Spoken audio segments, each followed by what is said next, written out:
Hujan pengaruhi pendapatan pengojek pangkalan di Kota Ambon.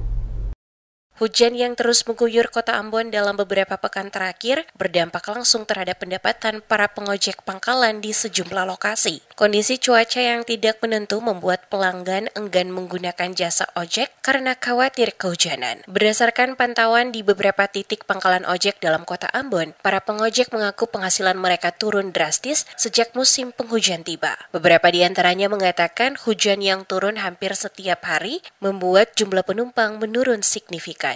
Karim, salah seorang pengojek di Pangkalan Batu Merah, menuturkan bahwa pendapatannya kini jauh dari biasanya. Jika cuaca cerah, ia memperoleh penghasilan antara Rp150.000 hingga Rp200.000 per hari. Namun sejak hujan kerap turun, pendapatannya hanya berkisar Rp50.000 hingga Rp70.000 per hari. Ia mengaku jika hujan, penumpang jarang menggunakan ojek. Mereka lebih memilih menunggu angkutan umum atau memesan ojol mobil agar tidak basah di jalan. Kadang untuk dapat 1 atau 2 penumpang, dirinya harus menunggu berjam-jam. Ia berharap kondisi cuaca di Kota Ambon segera membaik, karena jasa transportasi ojek merupakan satu-satunya mata pencaharian yang diandalkan untuk memenuhi kebutuhan keluarganya.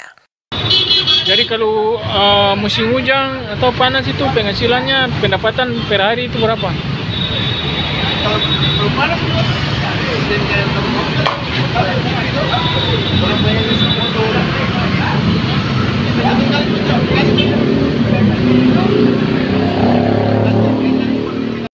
Kesulitan serupa juga dirasakan oleh pengojek lain di berbagai pangkalan di Kota Ambon. Sebagian besar mengeluhkan turunnya pendapatan sejak musim hujan berlangsung. Mereka menilai jika kondisi ini berlanjut lebih lama, maka akan semakin berantakan ekonomi keluarga, terutama di tengah naiknya harga kebutuhan pokok. Fenomena ini menjadi gambaran nyata bagaimana perubahan cuaca turut mempengaruhi sektor transportasi tradisional di Kota Ambon. Para pengojek pangkalan berharap ada perhatian dari pemerintah maupun pihak terkait, misalnya melalui kebijakan bantuan sosial agar mereka tetap bisa bertahan menghadapi tantangan ekonomi selama musim hujan.